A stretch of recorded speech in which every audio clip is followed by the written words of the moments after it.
Hi there. Thank you for tuning in. Today we're going to talk about the celestial weather forecast. I'll tell you what is happening with the stars and the planets from now until the end of January. And we're also going to get into how to best make use of the celestial weather and tuning into the divine feminine through the lunar cycle and the moon itself. So we're going to be tuning in later on in this video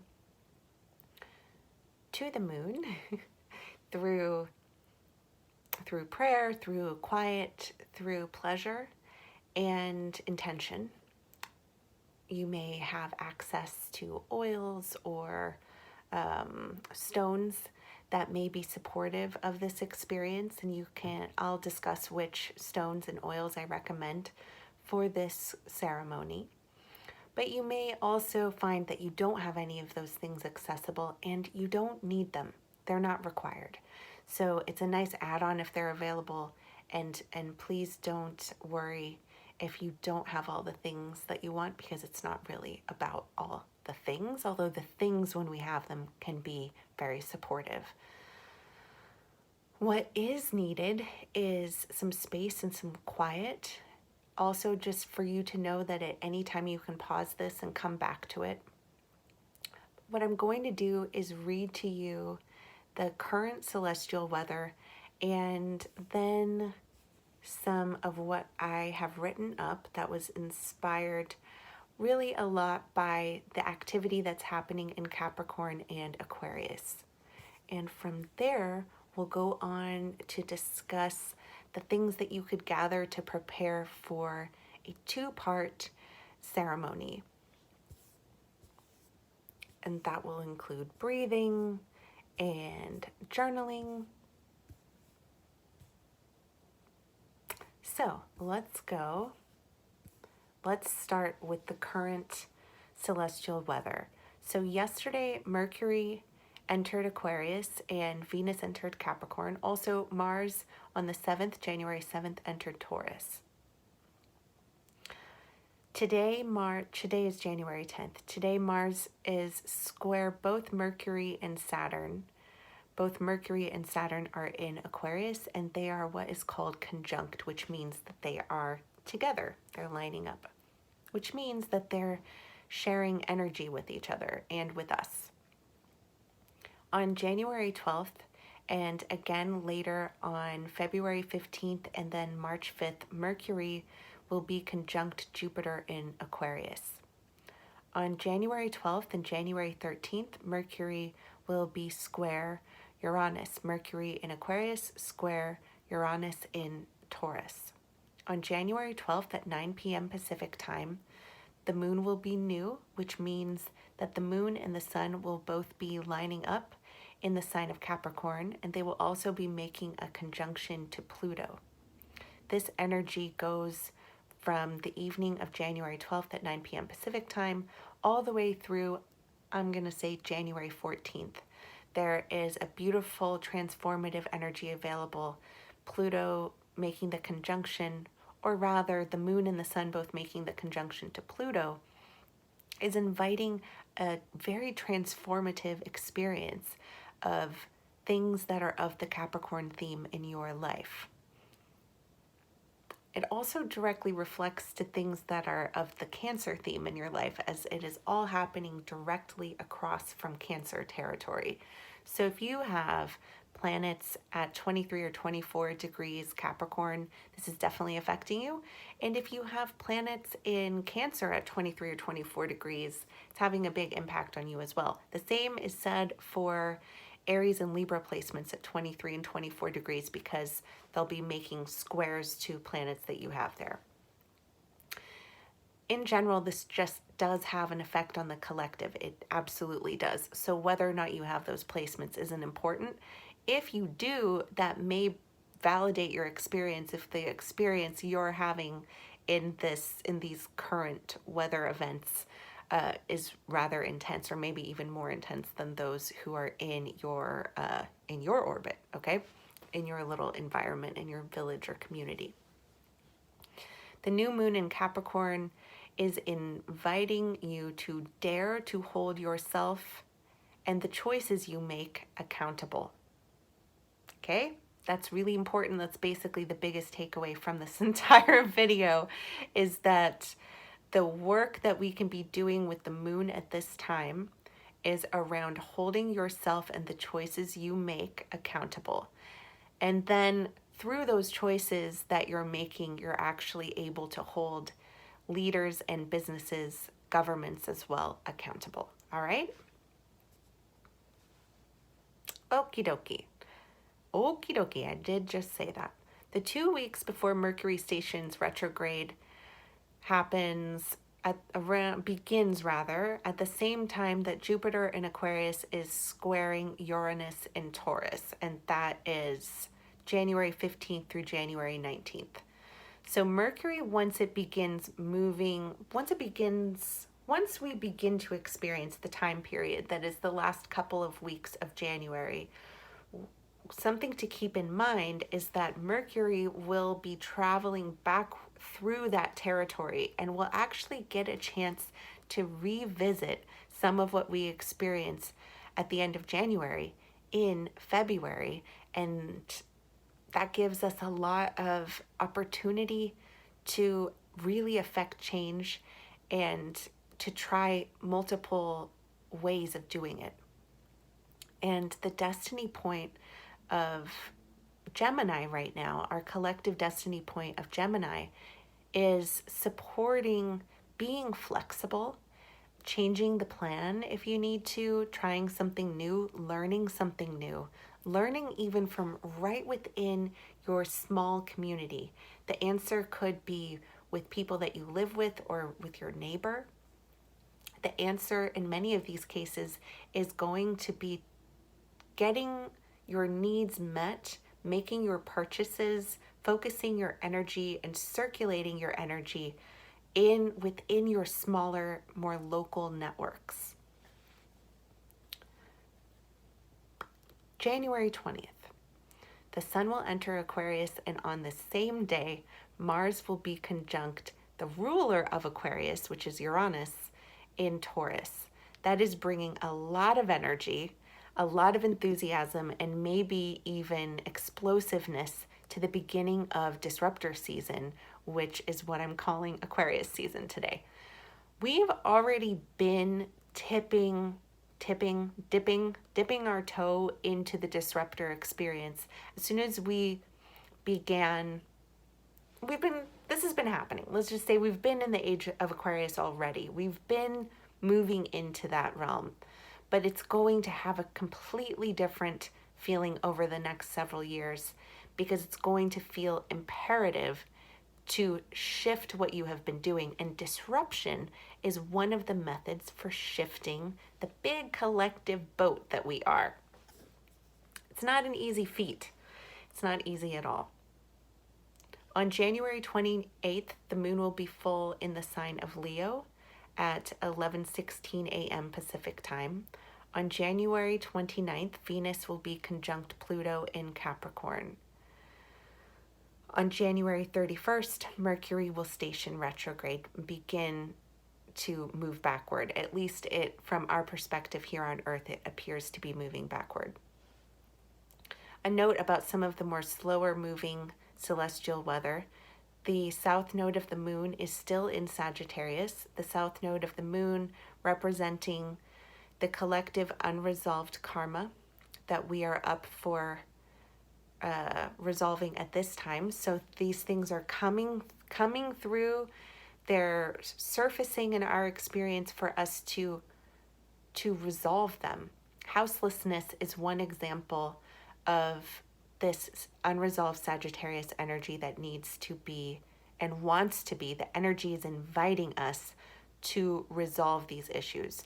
Houselessness is an excellent example, and we can even make the connection back to several hundred years ago when, under the doctrine of discovery, the European explorers, as they have been called, as I was told that they were when I was growing up in school, you know what they were doing, right?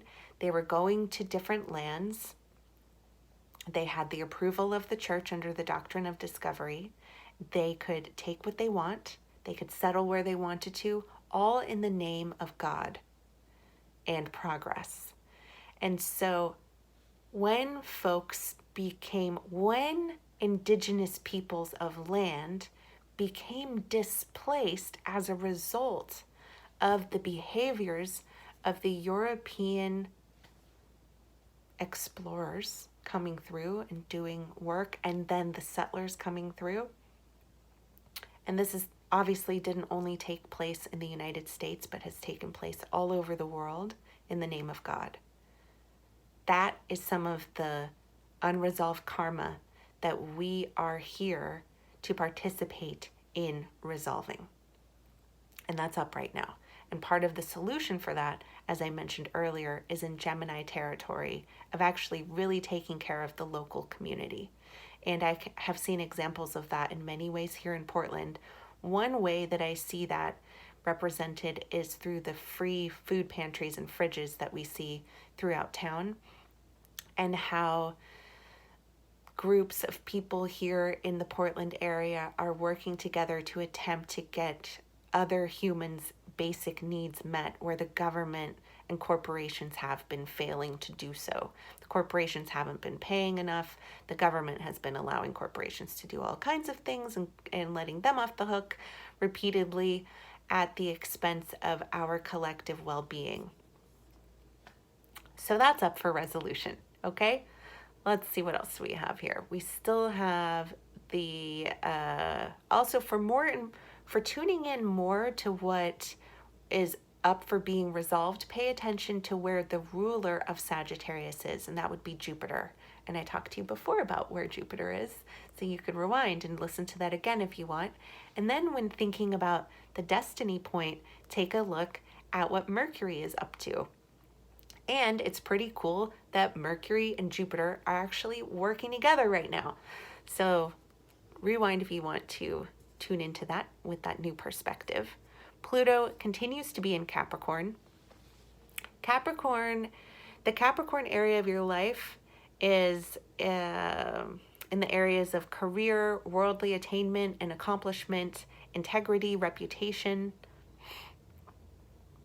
There is a really good, very easy to understand resource at astrologyclub.org, where they have wonderful explanations and information about the different archetypes of the signs, all 12 signs.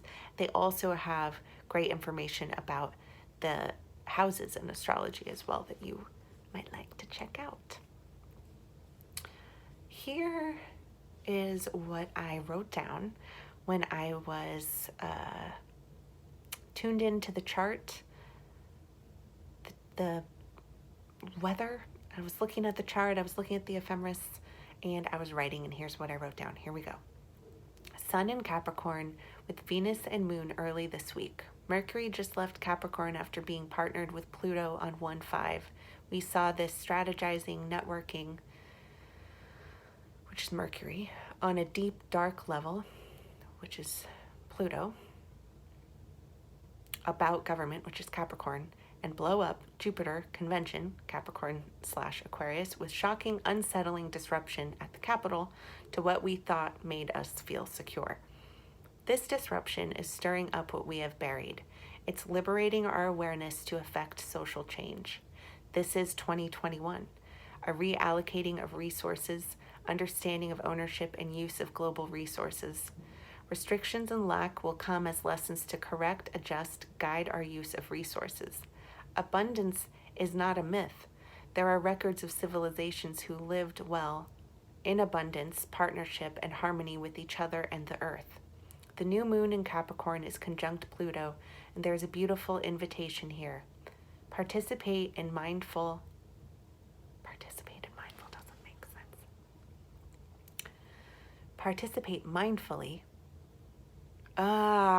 I see what I was doing. Please excuse me, all right? Participate in mindful, considerate evaluation of your own work, groups you identify with, and in which you have invested time, reputation, or money. Corporations you regularly support by shopping with them to determine if your habits and energetic connection, money exchanged, of partaking in resources, generating income is in alignment with what you know to be your integrity and values. Okay, so that's a lot and doesn't fully make sense. What I'm saying here is mindfully consider which groups you are exchanging energy with, energy of some kind. So either money, time, focus, especially looking toward groups, corporations, leaders, governments that have a lot of power. Churches, okay? And then tap in to whether or not, tap into your feelings. So I wrote, using your authentic feelings and the presence of guilt or shame as your compass. If you are feeling guilty or ashamed about something, then that's a wobble. So when I find an energetic wobble in something that I am doing, just let's say that I just think about it. When I conceptualize of this relationship that I have with, let's say, Amazon.com, if I feel any amount of guilt, shame, or embarrassment around that, that's an indicator to me that there is a wobble. There's something that's not right in my relationship and energetic exchange with that Amazon.com. Then at least you begin to understand what your feelings are showing you. So where you find the guilt, shame, or embarrassment, that is information for you to take a deeper look. Take the Pluto deep dive to figure out what's off there, and then see about correcting it so that you can live in integrity. Try that. Okay. All right.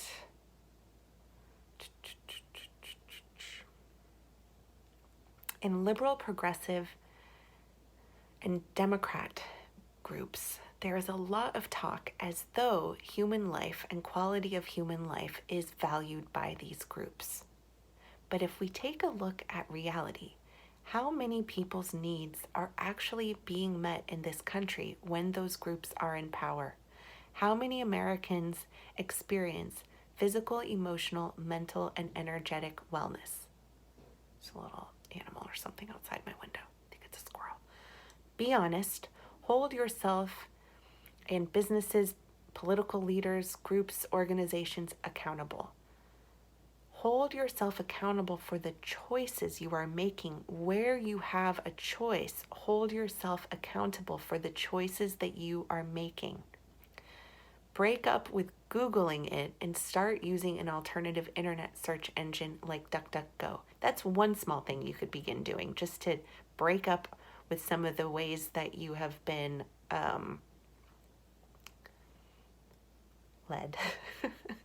led a certain way. We know we're being led a certain way, and I'm not saying I know why we're being led a certain way, but moving away from some of the